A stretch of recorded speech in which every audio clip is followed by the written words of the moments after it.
When I was growing up, my mom was guided by the strong belief that to befriend me was to deny me the one thing a kid really needed to survive childhood: a mother. Consequently, we were never one of those mommy and me pairs who sat close or giggled.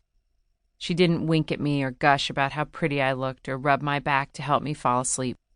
She was not a big fan of deep conversation, and she still doesn't go for a lot of physical contact.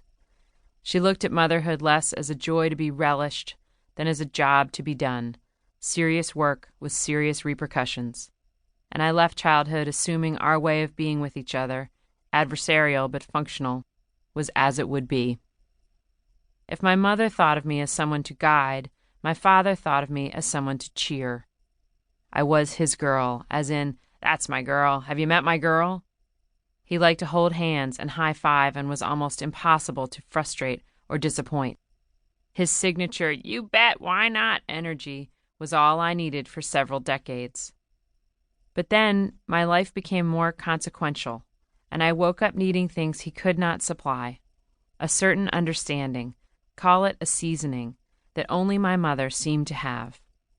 Her areas of expertise, which had often appeared piddling or immaterial, became disturbingly relevant.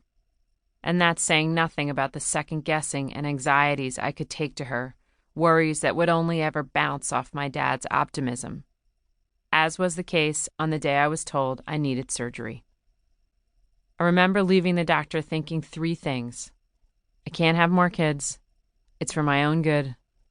I need my mom. On the way to the parking lot, I dialed home, or I should say the place that was home when I was a child. My dad ran to pick up the phone on the first ring. I know because I've seen him do it 100 times. He loves connecting. He's dying to catch up. He can't wait to hear your voice, anyone's voice. "Love ye," he sang out, as if it had been years, not days, since we talked. "How's my girl?" "I'm okay. Is Mom there?" I wasn't crying, but I wanted to. "What?" he said in mock hysteria. "You don't want to talk to Greenie, the green man?" My dad's brothers have been calling him Greenie since college. I'd always thought it referred to the Irish in him, but it turns out it's more about a bad hangover.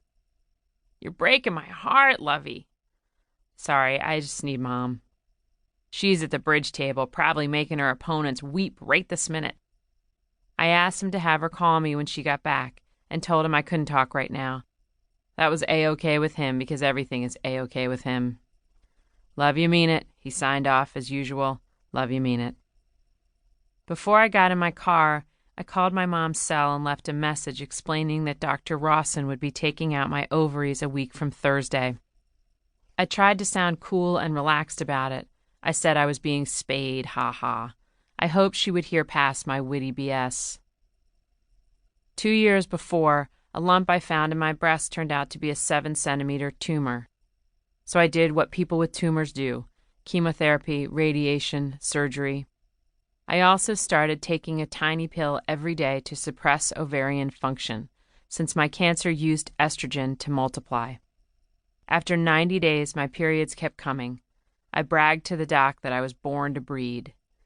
Turned out there was something on my ovary, a cyst most likely, but it did not wax and wane the way cysts should. It sat there, stubborn, ominous. The time had come. "You have kids?" the doctor asked. "Yeah, 2 girls, 3 and 5.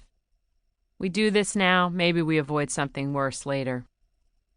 Crossing the Bay Bridge, San Francisco disappearing behind me, I did not call my husband. Edward was a reasonable man who took zinc at the first sign of a cold, stretched thoroughly before and after exercise, and when lifting heavy objects, used his legs, not his back. He was, in all situations, an advocate for avoiding something worse. I did not call either of my older brothers. I do not have a sister, and I was not quite ready to involve a girlfriend. So I called my mom's cell again, and this time she answered. She said she'd just hung up with the idiot at the airlines who wouldn't accept her frequent flyer miles, which were barely expired. And I said, God help the customer service guy who took that call. But what I thought was, she's coming.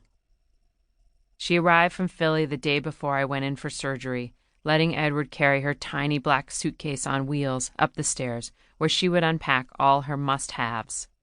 a silk pillowcase that keeps her hairdo looking nice, her mauve bathrobe with giant pearly buttons, a small jelly jar of Smirnoff because she doesn't like the expensive vodka we buy, and several strange second-hand presents. A bedazzled purse, one of my old Nancy Drews, a down vest with a broken zipper, for the girls. Georgia and Claire love her, and always have. She's different with them. She makes Jell-O, 100% sugar-free, Kelly, and plays crazy eights and rubs lotion on their clean feet and reads them whatever they bring to her, even the long books with no pictures. When she leaves them, she cries, actually cries, with real tears. From a woman who extended the adage, children should be seen and not heard, with, and preferably not seen. It's startling, like opening your toolbox and discovering that your supposedly industrial strength staples are made of Play-Doh.